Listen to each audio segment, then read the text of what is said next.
We are very grateful and happy to continue this series with talk from our today's speakers, Professor Gareth Parry on the role and relations of further education colleges in England. Gareth Parry is a professor emeritus at the University of Sheffield, where he was director of the Centre for the Study of Higher Education. He taught in further education colleges in London before taking up academic positions at City, Warwick, Surrey, and Sheffield universities, and the Institutes of Education of the University of London. He was a research consultant to the Daring Inquiry in Higher Education. This is a series of major reports into the future of higher education in the United Kingdom, published in 1997, I think, and it was the largest review of higher education in the UK, I think about since the 1960s or so. And to my very limited understanding, was very influential in the further development of higher education in the UK. So if you are interested in the development, you might have a look at this and follow Gareth Parry's work. And he was also a consultant for the Foster Review of Further Education Colleges 2004 and 5. It represents another significant landmark in the history of further education in the UK. His current work focused on college system of higher professional and vocational education, policy inquiry processes in tertiary education, and student participation, mobility, and equity. And if you are interested in the work of Gareth Parry and you're probably not overly familiar with the system in the UK, I would highly recommend a fairly recent article he published with Jennifer Allen in the London Review of Education with the title "The Bachelor's Degree in College System, History, Evidence and Argument from England." He probably will refer in his speech to this publication as well. So Gareth, we are very happy you found time to introduce us to recent discussions or older discussions in the UK, we will see. Before we start, a quick reminder, if you have any questions during the talk, please post them in the chat and Professor Parry will be happy to answer your question after his talk. So without further ado, the floor is yours. Thank you so much. Thank you very much, Jacob. Good afternoon from London, a cloudy London. Given the admirable ambition of the Toronto seminar series, my presentation is pitched at an international audience.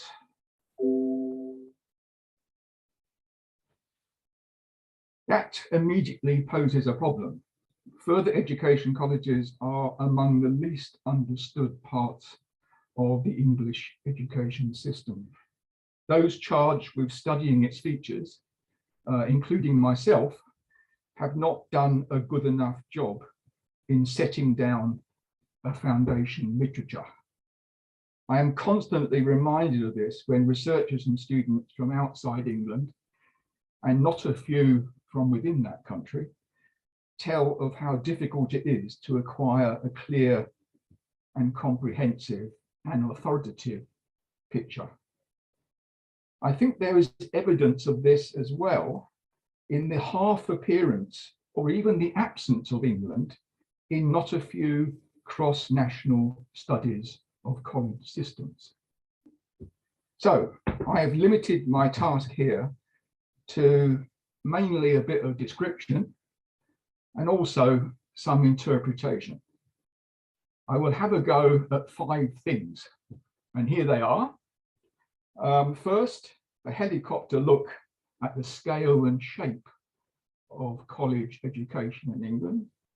Then a bit of history, essential, I would argue, to understand its current dilemmas and difficulties. Then an argument as to why issues of identity, status, and survival of colleges now loom so large. My argument will come with some illustration. And finally, there is a brief note on research. All this comes with a warning. I am not a specialist scholar of further education, nor am I an historian.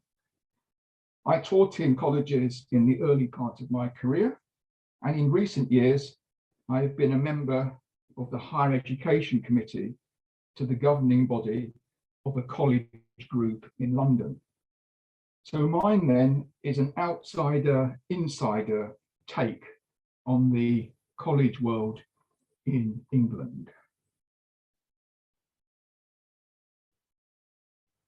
That is one of the 4 colleges of which I am attached, and the idea of a group college is recent and very important in understanding the dynamics of the further education and tertiary landscape in England. Okay, this is going to be a gallop, but let's see how we get on.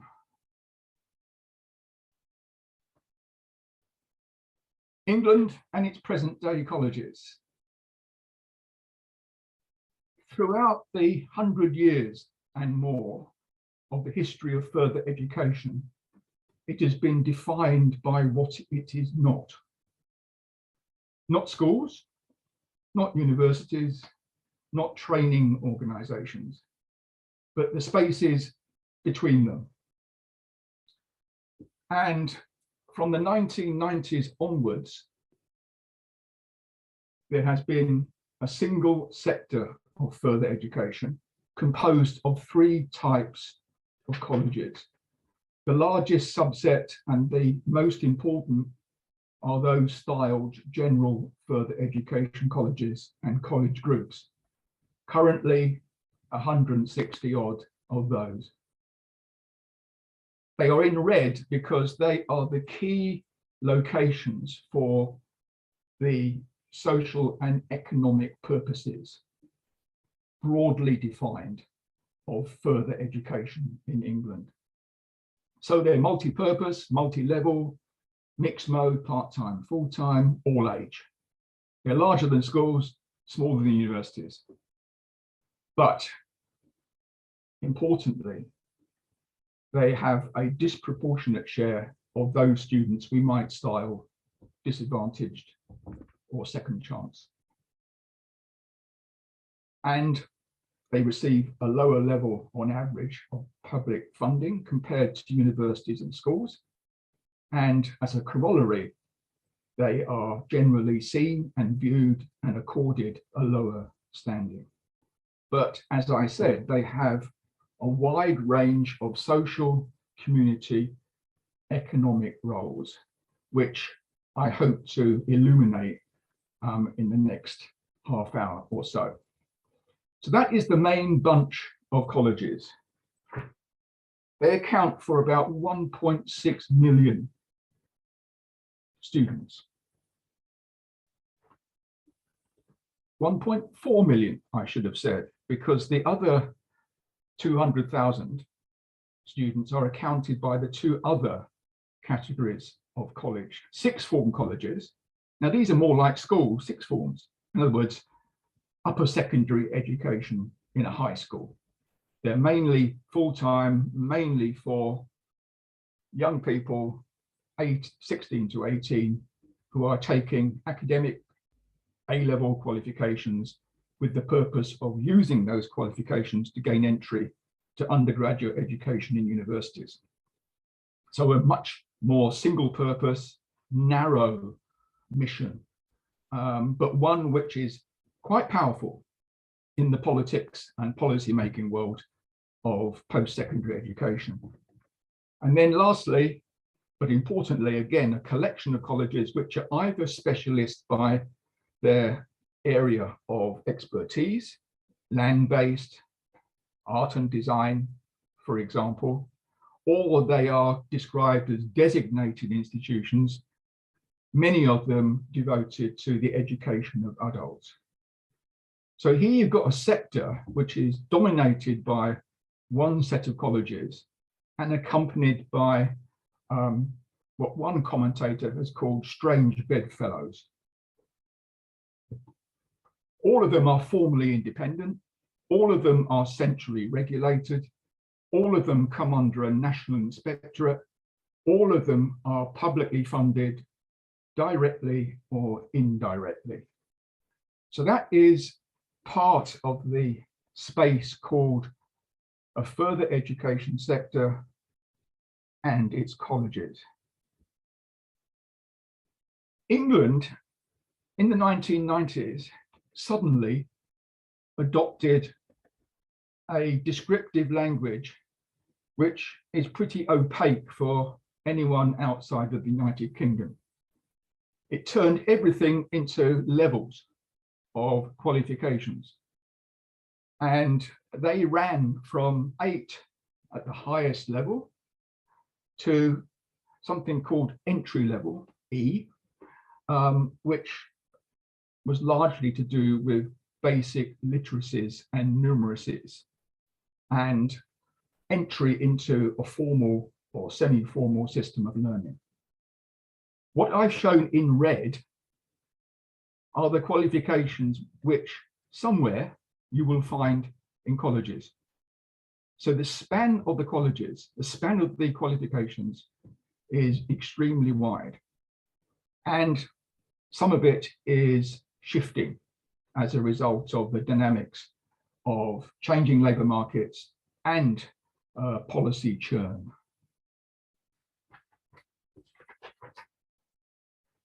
Most of the activity is at levels 2 and 3. Level 3 is your entry point to higher education, or your entry into the labour market with upper secondary qualifications. Level 2 are the school leaver qualifications at the age of 16, which is formally the school leaving age, and they are the foundation for A-level qualifications at the next stage if you remain in schools or you transfer to colleges. You'll notice that at other levels, skills of various kinds are the dominant language, describing what are often short courses dedicated to the learning of adults, and adults from a variety of communities.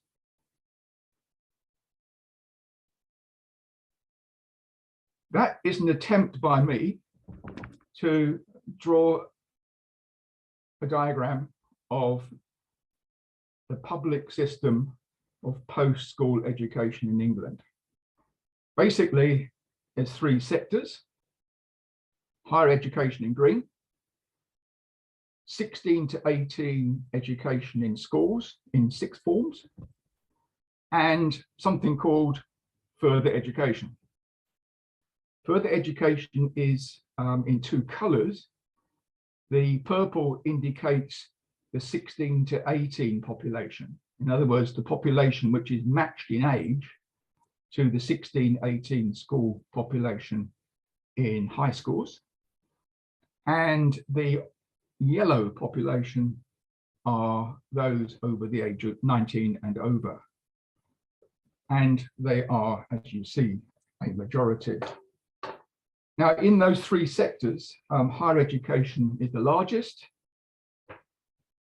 at 2.3 million. It is also expanding, and it is also full-time in the main. By contrast, the 1.6 million students in the further education sector are mainly part-time, they're mainly adults, and numbers are contracting. In schools, where you have about 500,000 students studying in upper secondary 6th forms, all of them are full-time. So I wanted to show something about the relational aspects of further education, the interfaces it has with the higher education sector and higher education programs. And as you can see, only a small amount of further education is describable as higher education, about 7% of student numbers, and the interface or interfaces with the school sector. That's going to be an important aspect of an argument I'm going to make in a minute. Even more ambitious than that diagram is this one. Here you have 100 years of the history of further education shown schematically on one slide. But what I want to try and indicate is the transition from a period which ran from particularly from the 50s into the 60s, into the 70s, and then into the 80s, which is characterized by further education as largely, predominantly, exercising a vocational purpose. Secondly, it was owned and controlled by local government. Thirdly, particularly from the 60s onwards, it was stratified. Stratified in the sense that what was called advanced further education, what we now understand as higher education, was increasingly concentrated in senior technical colleges, sometimes called regional colleges, later to become polytechnics. But they were within a larger further education system. Its system characteristics were hardly systematic, but that was how it was described. It was not a sector. It was a sector of non-advanced and advanced further education. The two lower segments or layers of that system were institutions which predominantly did non-advanced further education. And that, at this point, was mainly of a vocational character. As for policy making, clearly local government control and ownership was vested in local interests and regional labour markets. But central government was also a funder, and as a result, a degree of coordination was able to be exercised. But that coordination was stronger for advanced further education, the higher educational elements, components, institutions in that hierarchy, rather than for the more local and area colleges, which sat at the lower rungs of the pyramid. Also, at this, well, from the 50s through to the 80s, what I call the credo, you might call it the mission, you might call it the metaphor, you might call it the concept, you might call it the ideology of the further education system, was its character as an alternative. It was an alternative to school education. It was an alternative to university education. But it enabled students through vocational ladders. So the argument or the myth was sustained, enabling students to move to the upper levels, the higher levels of further education, and so qualify for the ranks of technological positions and higher technical positions and new opening professional positions in the English labour market. So this concept of alternative, as I said, was a defining metaphor for what was a highly diverse, highly distributed, relatively coordinated, but locally based system, with the exception of its senior institutions, which increasingly were able to be mobilized for the purpose, the main purpose of full-time higher education. Now, as a result of legislation and reforms in the late 1980s and the early 1990s, what was a system of further education with advanced and non-advanced levels within it became, after 1992, a sector, the one we currently have and described in the previous slide, mainly concerned with non-advanced further education. So what happened at the end of the 1980s was that the polytechnics and other colleges of higher education, which were formerly in the further education system, although by this time they were under their own quasi-funding body and planning body, they were removed from local government and located in their own sector with their own funding council. So at a stroke, the further education system lost the majority of its higher education and its senior institutions. The remaining further education colleges were still under local government, but only for a couple of years. In 1992, they were removed from local government, as the polytechnics were, and they were formally incorporated as independent institutions, publicly funded with their own further education funding council and overseen by their own further education inspectorate. So a new sector of further education was created, and as I indicated in an earlier slide, that sector was joined by sixth form colleges previously under school regulations and assorted specialist institutions. Commentators again have described that as something which was put together rather than formally planned. And certainly without a defining mission for the new sector. So the sector was defined not by the content of what the institutions in it taught or offered, but was defined by the existence of three categories of college. Okay, so here's my argument of sorts. And it's based on that transition from institutions which were mainly vocational and had become increasingly plural by the 1970s, 1980s, and into the 1990s and beyond. So with the collapse of manufacturing in England, that was reflected in a more broadly based mission for colleges who were looking for other kinds of work, other income streams, which would enable them to be able to continue in a different kind of environment with different markets pursued.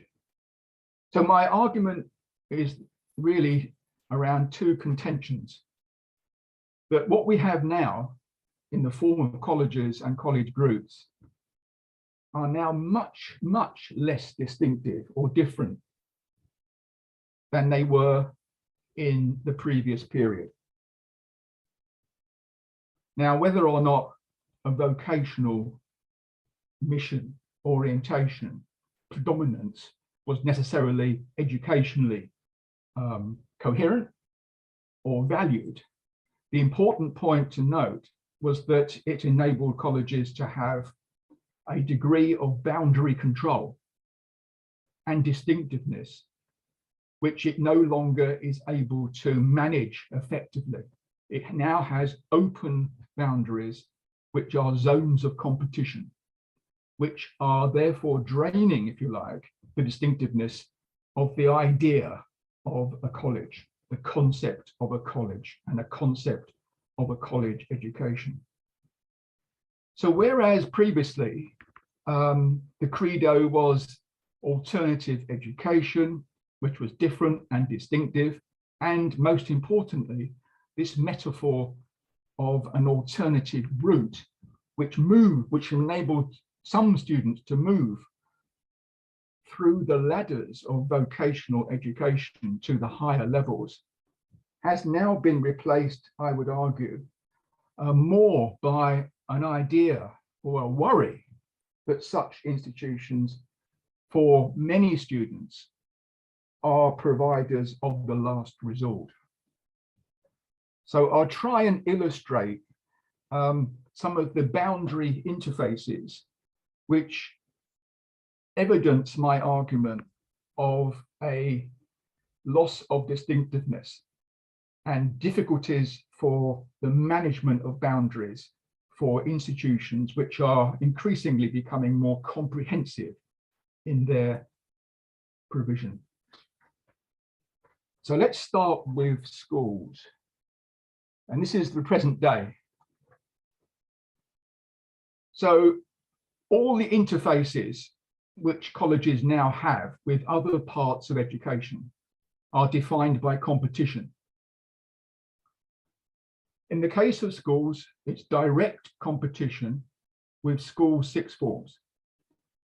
Previously, under local government, there was an agreed, if not explicit, assumption that there wouldn't be too much poaching of students between those who stayed on at school and those who might prefer a college education. So there was a polite division of labour exercised between a local college and local schools, for example. Now you have head-to-head competition. And the competition isn't just between other kinds of education provider. The competition since 1992 is with other colleges as well. And that imperative is very interesting in where colleges have sought to try to maximize their advantage. In the case of academic, so-called academic A-level qualifications, the majority remain with the schools. But the important point to note is that the college share at 20% is still drawing on a population who ordinarily would have found it difficult to be accepted in a school sixth form, or preferred the environment of a college or the range of subjects of a college at A level, rather than continuing at school in the same institution with the same assumptions which have guided their A levels. So A levels are not, and never have been, a zone of distinctiveness for colleges, but they have been much more significant in the past than now. So in the 1980s, at the end of the 1980s, over half the A-level entries, you have to be careful with that word, were college-based. And that said a lot about the small numbers who were pursuing education beyond the school compulsory years. A greater source of distinctiveness lies in a set of qualifications which are sometimes called, this is how the English seek to encourage you not to understand them, applied general qualifications. They are awarded by a body called BTEC, but actually not by BTEC. BTEC is the brand name. BTEC used to be a body, then it got taken over by other bodies, but the brand got sold and passed on. It is currently owned as a qualifications by a private company, internationally owned, Pearson. But these qualifications are what you might call general vocational, preparing students for professional and new professional styles of work, as well as higher technician levels. And they've been around since the 1920s in one form or another. They were previously called vocational qualifications. And as a result of attempts to introduce competency-based vocational education, they were positioned as general vocational qualifications. The competency intervention in England was largely a failure, unlike in Australia, where it was assimilated into the tertiary system. So colleges are the main providers of applied general qualifications. They came into schools in the early 2000s, but their presence in schools was always compromised by the degree to which schools could provide specialist equipment, specialist workshops, studios for the kinds of professional arenas which these qualifications were qualifying students within.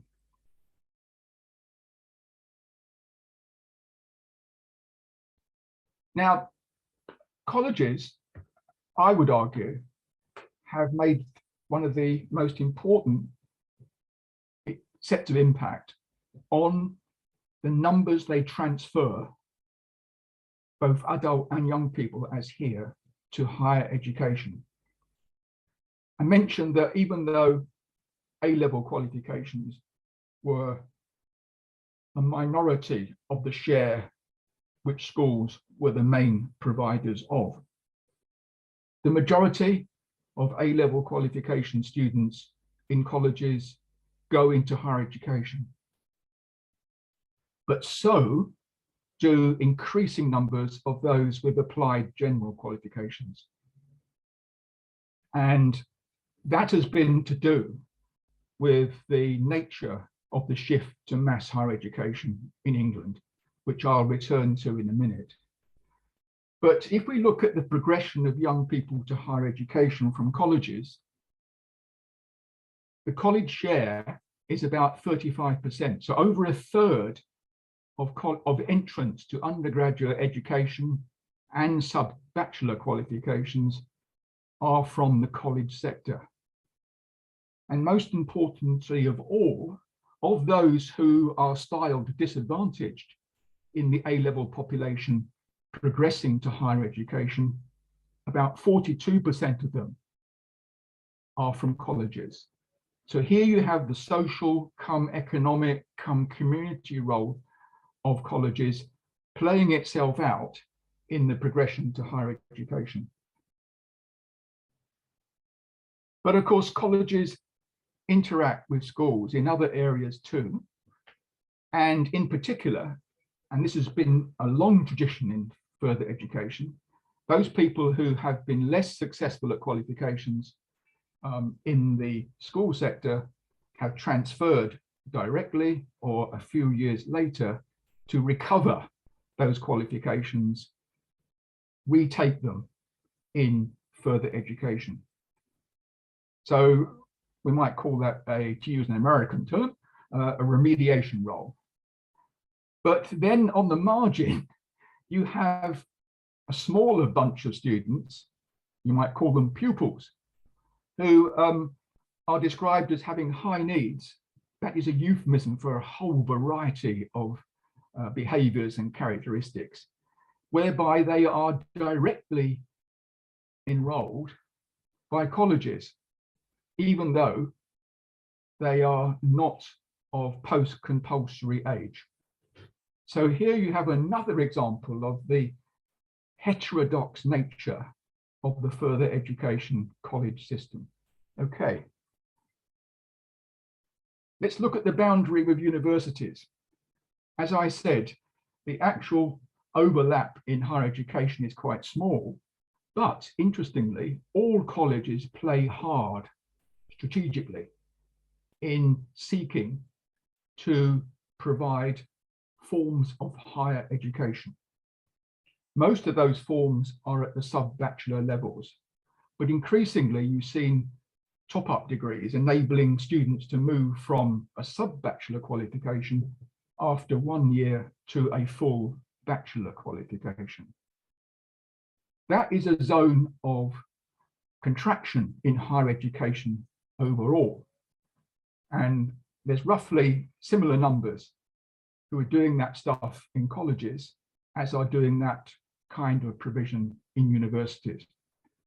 But the other interesting zone of competition is more recent, and it is to do with the creation of a foundation year in the front of a 3-year full-time undergraduate degree, which functions basically in exactly the same way as a further education, access to higher education course. So here you've got one kind of course which is called level 3 because it's not higher education. Then you've got the same education taking place in a degree program, formally defined as level 4, 5, and 6, as the front end part of a preparation for an undergraduate experience. So that is a zone in which further education is experiencing the dynamics of particularly a removal of the cap in numbers on higher education in England. If you're a college, you're also collaborating on a number of fronts with universities. The creation of a new kind of hybrid organizational form, often quite loosely structured, institutes technology. Here, the assumption is the college will do levels 2 and 3, perhaps 4, and then the university will provide the top up to the bachelor degree. Or the university will oversee the top up to the bachelor degree. But there's both dependence and some independence in this zone of higher education for colleges. Dependence for validation, for subcontracting, franchising has a 20-year history. But subcontracting is increasingly reduced in the English system. As for a more independent role, you see degree awarding powers now being won by a small handful of colleges, not at the bachelor level necessarily, but at the foundation degree level, which is a level 5 sub-bachelor qualification. But that has come about less in order to encourage colleges into higher education and more a response to a market policy to encourage private providers to see themselves as providers of higher education with fast track paths to degree awarding powers. You see colleges trying to benefit from that in the slipstream of the policy. So that's another boundary zone of intense competition, intense instability, and changing policies nationally. My third zone, or interface, are with private providers themselves. And here it's competition with commercial, for-profit providers in the main, not exclusively, but in the main. And the main zone of competition is apprenticeship training. The government has adopted a big push behind creating a levy on employers and using that levy as leverage to encourage apprenticeships which are owned by employers and with a training element off the job, which is contracted to other providers, and colleges are amongst those who are doing apprenticeship training at various levels, including the higher levels. Then, of course, there's the world of bespoke education and training, which we hardly know anything about because there's no public funding involved and therefore there's no reporting. But employers contract with colleges, contract with private providers for forms of education and training which are geared and customized to their particular needs. And in London, you have something different again. You see a large number of private providers who are long-standing or new in the market, looking to be providers of undergraduate qualifications, and in particular, bachelor and master's qualifications. And they're also looking to achieve degree awarding powers as a result of the deregulation and re-regulation of degree awarding powers in recent years.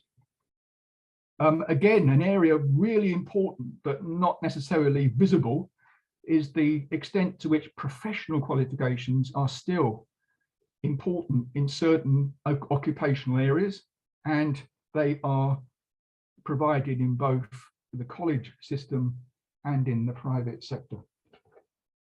My last boundary zone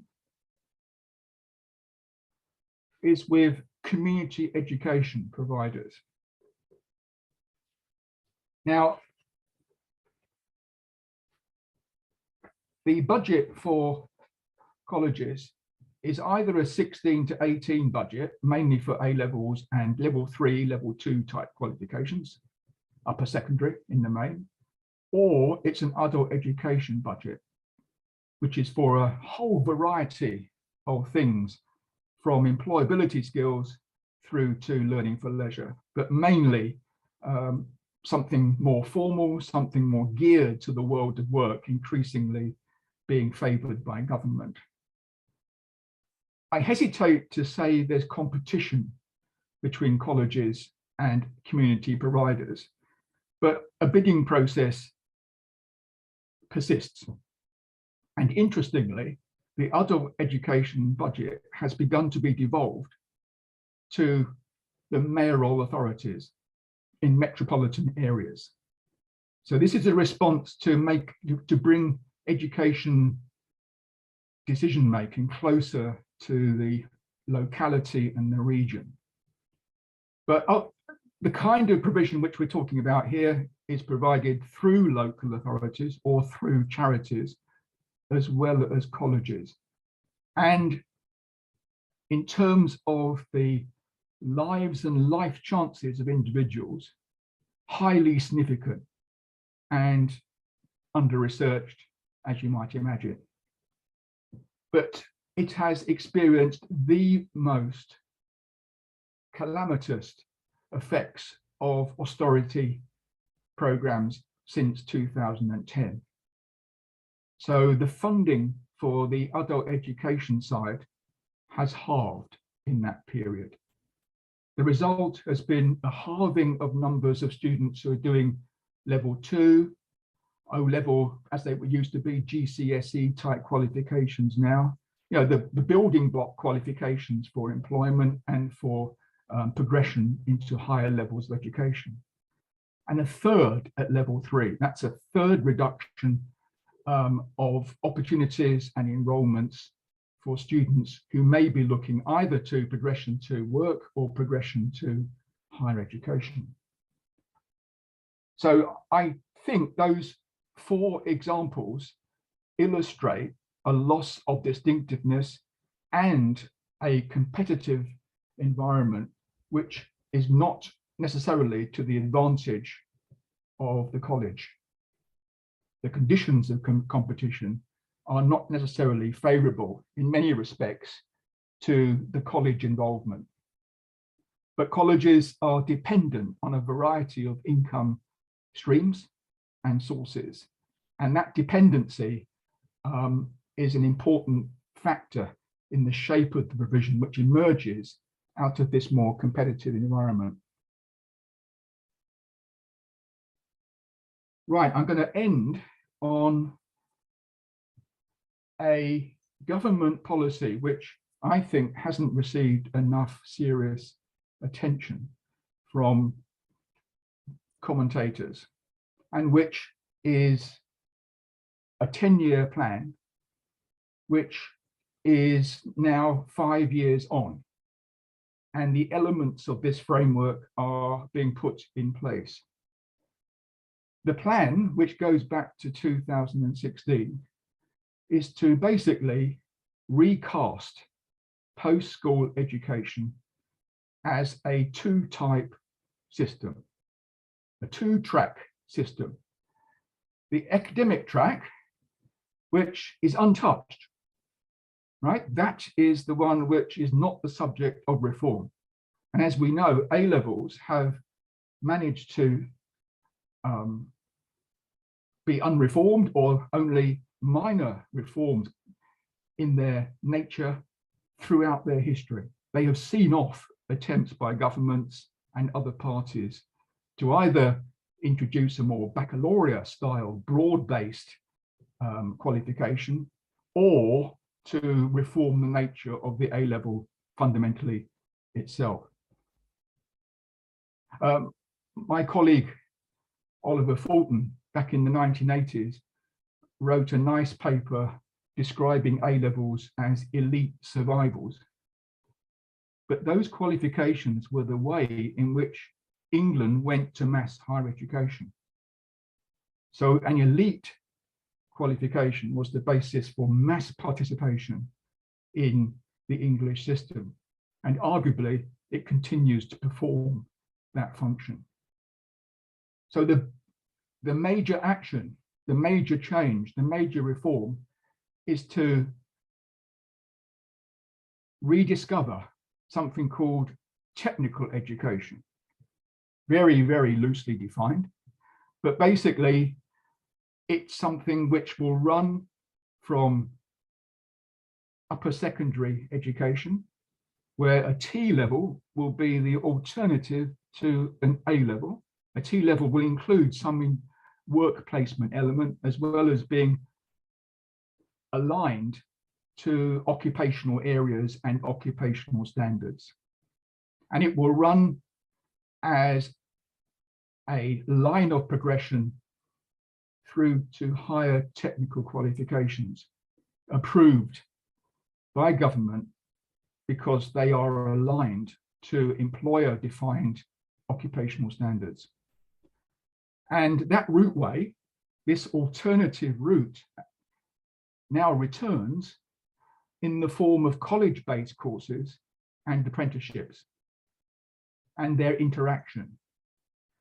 The word college-based is very interesting because in a footnote, it is not exclusively further education colleges, but the clear intended message is that colleges are intended to be the main location for a technical education.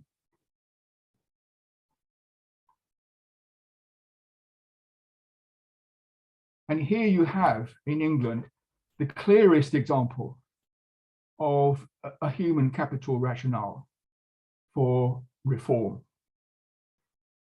But interestingly, an attempt to supplement a social and a regional imperative.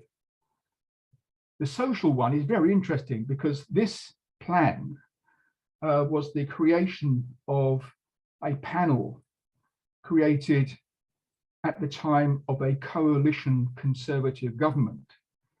So the social rationale for a technical education was bound up with a one nation ideology, a one nation attempt to glue the elements, disparate elements and classes of English society into a commonality. And of course now, 5 years on, it plays into the levelling up agenda of the current conservative government.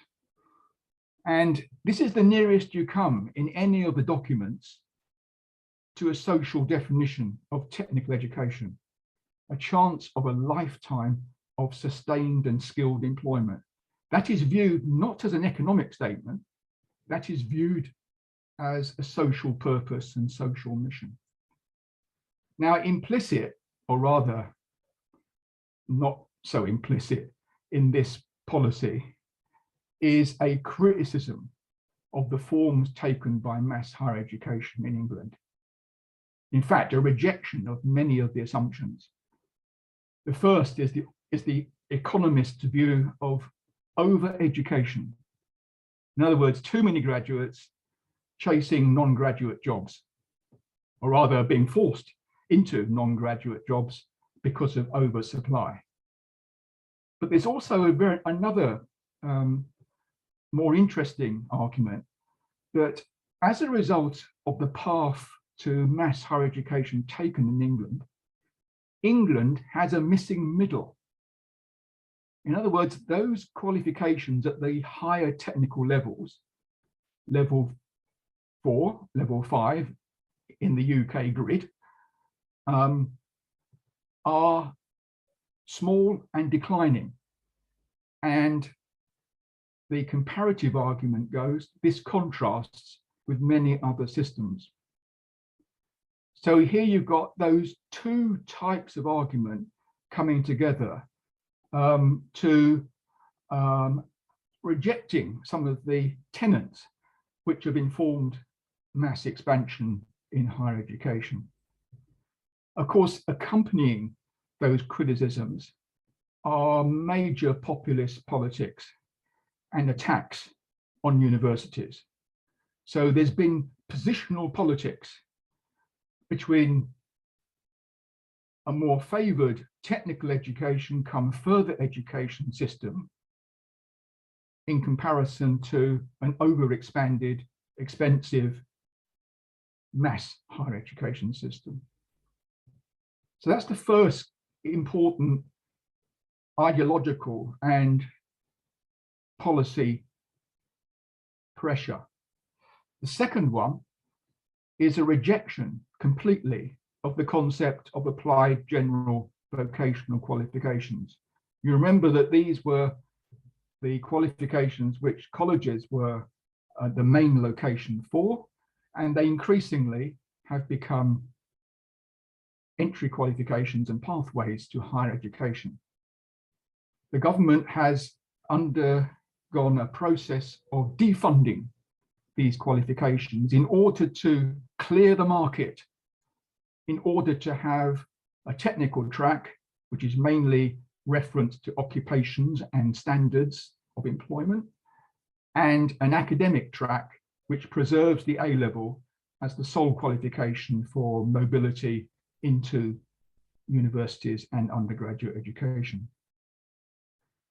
But in some of the policy documents, all very in a quiet voice, a recognition that there's been some policy stuff-ups, some policy failures. Interestingly, there is a rejection of the effects of competition policies in particular.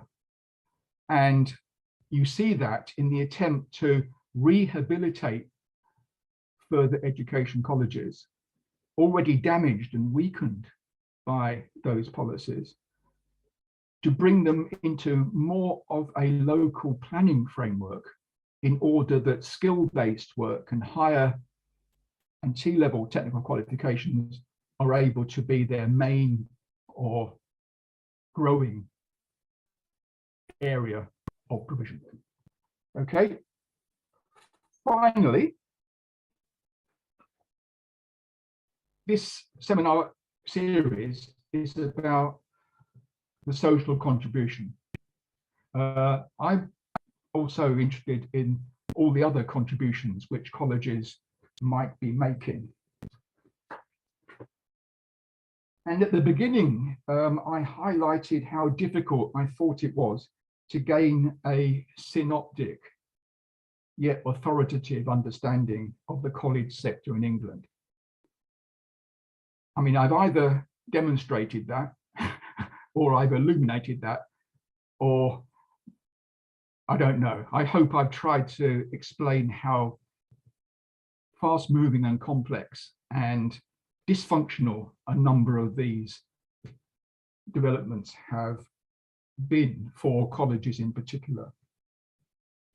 But I want to end by arguing that this is equally the case, the difficulty of understanding colleges, if you search for an evidence base to judge the influence of colleges on the lives and life chances of individuals and communities.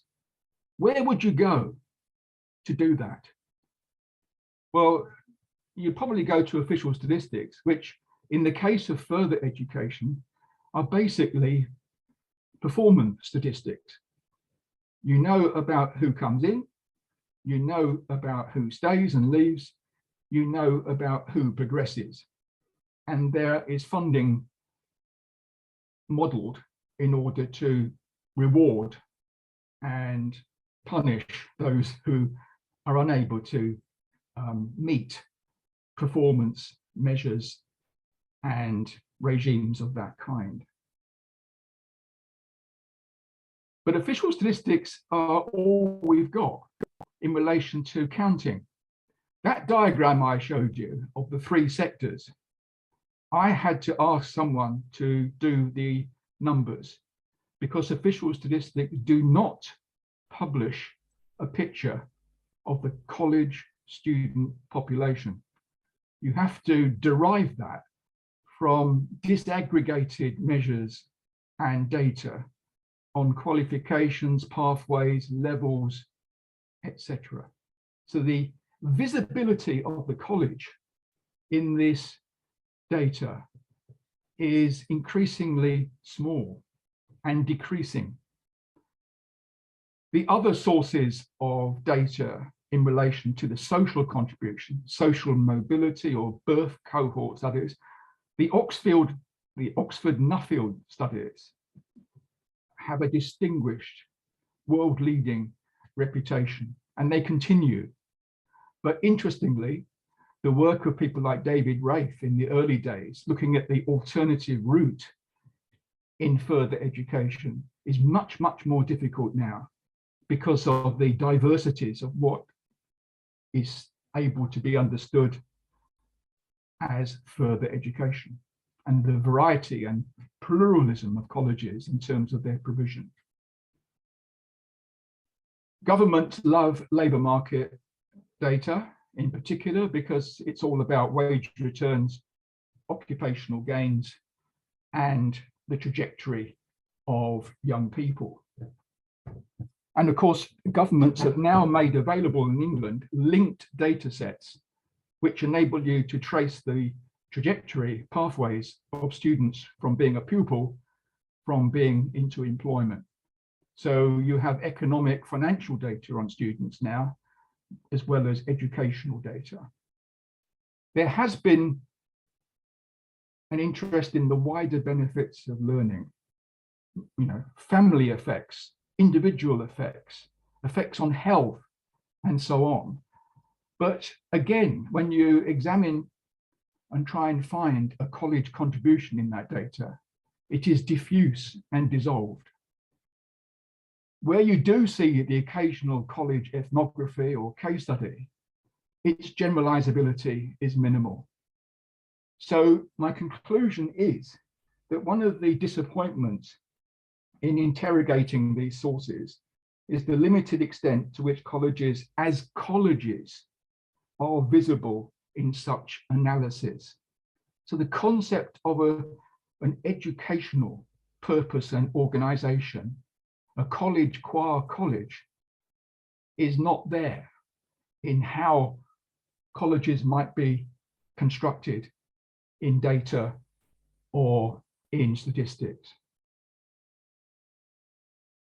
How to build a better picture of the collective contribution of colleges is something I hope these and other people will want to address.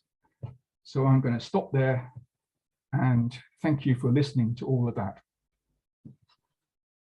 Thank you. Thank you very much, Gareth. That was, as always, incredibly clear and helpful. And you've raised many, many points that I hope that we get a chance to discuss. But your last point in particular points to the problem that we've confronted right from the very beginning, well, always actually in researching our sector, which is one of the reasons why we tried to organise the seminar series. And I'm not sure that we're any closer actually to addressing that. I mean, and perhaps part of the problem is, I don't know, is that there's no conception in policy or government of college qua college.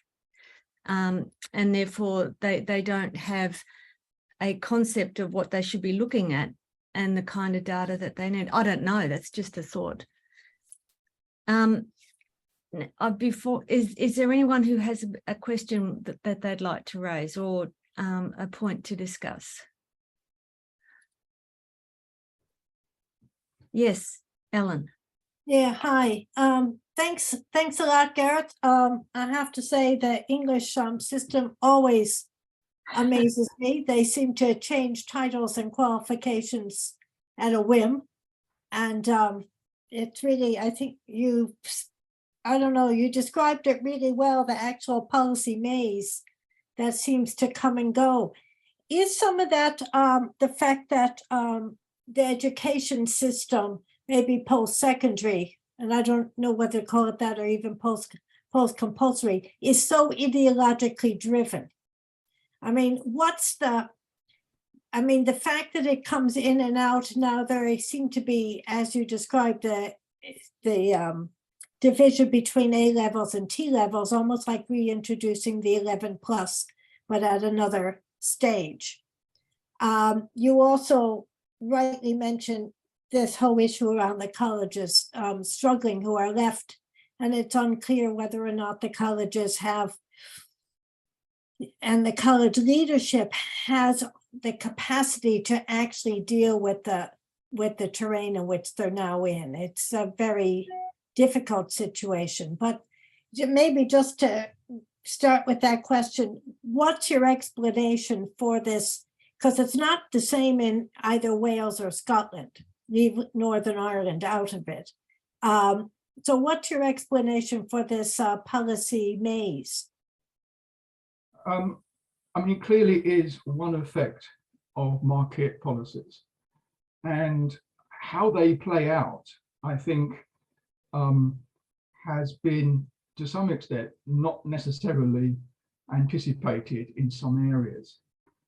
So, for example, competition with schools has coincided with academy status for secondary schools. In other words, their removal from local government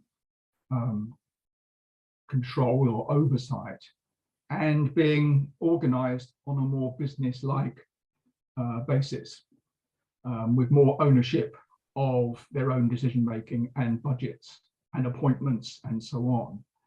Now, one of the effects of that in secondary schools has been to create sixth forms in colleges which previously did not have provision for 16 to 18 students. Now, many of these sixth forms are small, a narrow range of subjects, but they are able to draw on the internal population of the school, where students are encouraged to move into their own sixth form rather than venture to another school or to a college. And one of the interesting observations my friend Jeff Stanton has made is the extent to which many sixth forms now do not encourage or even allow students who were achieving weaker level 2 qualifications, GCSE, the qualifications to get into a sixth form. They are not able to enter the sixth form because the sixth form is a dedicated space for A-level type work. And of course, those students are and have been expected to find their way to a college environment. But for the college, they are expected to turn those students into something else on the basis of them being unable to find a qualification route within the school. So that there's more than a remedial function here. And in some cases, there's no college able to do that. As I mentioned, colleges are increasingly moving to become college groups, mainly and mostly because of funding pressures. And as a result, the geography of colleges in some areas has changed quite radically, such that young people in search of retaking some of their qualifications done at school, there is not an obvious location in their locality for them to do that as a result of market pressures moving institutions, merging them, or them, in the case of schools, creating sixth forms which disturb the ecology of upper secondary education. Thank you, Gareth. Rhiannon. Thank you. I'm a policy officer for UCU, University College Union. And I'm not sure whether I've got a question, but I'd like to share a concern, and I was wondering whether you'd care to comment on this. But one of the things that I think I can see, and I think we can see at UCU, is that this philosophy from the governments, this skills for jobs, is going to lead to, or is actually leading to, those from the poorer sections of the community being excluded from universities and being led into jobs, and the better off going to A-levels and to universities. And what we can see from that is that the social sciences, the humanities, the arts and so on are going to be excluded from those from less well-off backgrounds. And my background is that I grew up in Wales, that the culture is slightly different there. There is great emphasis on the arts and social sciences, and it's obviously open to everybody, and the schools there at the moment have made musical instruments available free of charge for every child at school. I know we're talking below age 16 here, but it can't be suddenly offered at age 16 plus without it being introduced at pre-16 first of all, and also initiatives such as sports and school trips being offered in Wales, whereas that is not, I believe, the policy pre-16 in England. And of course, when it's not offered pre-16, there is a lack of that being continued on to post-16. So my main concern is the division in society between the working class and the middle class. And of course, that's where the concept of provider of last resort plays with some difficulty, or on the other hand, an important location for education and training in an environment where the crossovers between different kinds of education, the different ways in which students can move between different kinds of education, are able to be mobilized. But one of the corollaries of the stratification, which you refer to, is the internal segmentation within colleges in recreating environments which are conditioned to the expectations of different audiences. So in many colleges, you have the A-level 16 to 19 population being described as a sixth form. Now this is a college, but the segment and its culture and its messages to certain class fractions in the community are all about a sixth form type environment, which is insulated to some degree from the rest of the college and from other populations and other communities in the college.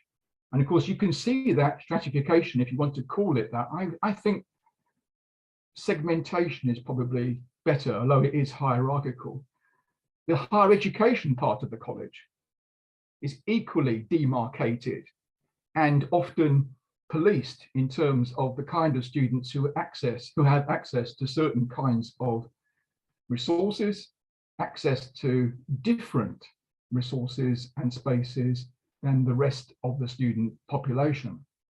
And then of course you have those who are doing apprenticeships, who are doing off the work training on 1 or 2 days a week, situated in a different part of the college, often on a different campus, or in a college group. It may well be in another college. So those demarcations, those divisions, which are both social and educational, are now being reproduced internal to the college, as well as being reproduced in the school and post-school educational landscape?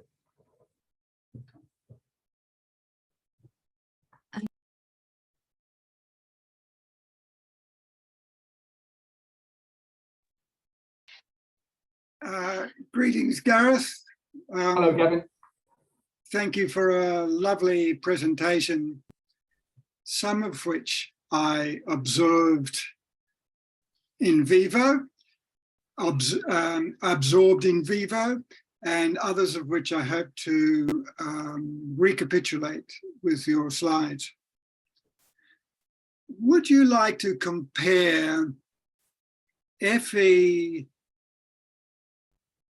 pre-corporatization, when it was under the authority of local government authorities, and the policy that you foreshadowed to put corporatized colleges more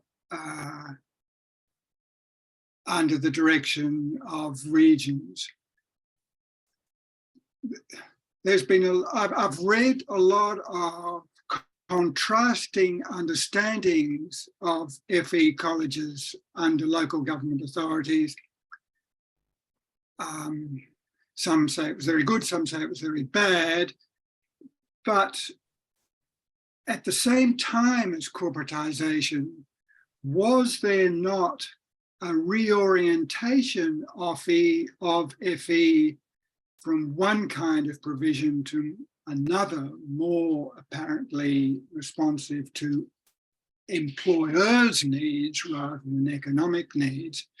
And should the reintroduction of greater input from regions simply change the focus or the locale of employers' demands on FE rather than reorienting FE to local economy and local social needs? Okay, there's a multi-level question there. So I'll take one element, which was the world of further education before the polytechnics and senior colleges were removed from it, and before the colleges were removed from local government and became incorporated corporations. There is a lot of mythology around the systemness of further education as the seamless robe, which would enable students to move and access programs at different levels in different modes in order for social and occupational mobility to be achieved. That was the dominant ideology of both trade unions and governments in actually viewing a further education system, which was highly uneven in its provision, with the urban areas most developed and other areas highly underdeveloped and unconnected in their further education. So a lot of care needs to be taken about the idea of a connected, if highly distributed, further education system. On to your second question, or rather my version of your second question. I think England took the wrong turn in the 1990s. It chose not to move towards a more open system of tertiary education. It chose to reproduce a distinction between higher and further education. Whatever that meant, it was a division and a distinction which arguably was consistent with the social history of English society. And also, it did not recognize at that time the shift to mass higher education. I know this sounds paradoxical, but the government was encouraging expansion, particularly from the polytechnics, who were willing to expand at a lower unit of resource. But the projections which the government was working with were modest. The actual expansion was radical and hit the buffers in the early 1990s when there had to be some control on the funding. So that late explosion of higher education was not anticipated by policymakers, I would argue. And secondly, what was not understood by policymakers was that further education colleges, and this is the other way around, further education colleges were no longer technical colleges. They were no longer predominantly concerned with vocational education and training. They were more comprehensive type, multiple function institutions, which were operating arguably in the 1990s as a high watermark of access and participation. It was at that time that colleges were the only location for students who wanted to choose an A-level or a vocational or an access course adult route into higher education. Distinctiveness lay less in their vocationalism at that point than in their ability to serve different populations with routes which did converge on a higher education. But interestingly, the higher education which it converged on was full-time bachelor degree higher education. That was the interesting way in which the English went to mass higher education, not just on the A-level as the dominant qualifying credential, but also as the real higher education being full-time undergraduate education. So that kind of nature of demand, which was encouraged and expressed through the expansion of full-time undergraduate education in the polytechnics and ex-polytechnics, and then in all higher education institutions, in a sense was a missed opportunity to judge what kind of architecture would best suit a post-school system. And the notion of tertiary has always been an alien concept to the English. So I've got perhaps a related question, which also builds on the question that Alan started off with, which seems to me that, I mean, the system of English qualifications has always been incredibly confusing, but also characterized by policy failure, because nothing much ever changes, really. It's, you know, so it seems. Attempts to change the A-levels haven't worked. Maybe the foundation degrees have been one thing that have worked. But what's your view on how T-levels are going? Because I know that this was introduced with such a lot of fanfare. I mean, is it going at all? Is it working? So it's been kicked off in a small number of subject areas, and it's been kicked off in selected colleges and selected schools. So the numbers are very small. And it coincided with the pandemic. So it didn't necessarily have the best of conditions in which to make a mark, particularly because T-levels were requiring a work placement element at a time when access to employers, as well as the willingness of employers to engage with such programs, was highly problematic. So I think we shouldn't set too much store by the early evidence of a small number of students. Although what is interesting is that they haven't been students who look to higher technical qualifications next. They've looked to the academic track to get on that one, which is the undergraduate route. So these are young students where parental interest is strong. So there you have a dilemma for the policymakers who want to open up the T-level, but also mobilize it as a route which is shifting demand or generating new demand for a technical route which is not the academic route. But of course, that's coming at a very late stage in the way in which mass higher education is a taken for granted part of the worldview of a large number of parents and a large number of people. Jeff, we'll finish with Jeff's question or point. Thank you. Thanks very much, Gareth, for that masterful, if I might say, review of a very complicated area. I wanted to ask your views on whether the function of colleges has not been to, in effect, allow schools to stay the same. So we've managed to, in England now, increase the age of compulsory participation in education or training to the age of 18. But schools, although all now mostly in the UK comprehensive at age 11, are highly selective at 16, as you've indicated. So the virtual only offer they have is that of A-levels. And A-levels requires above average achievement at 16.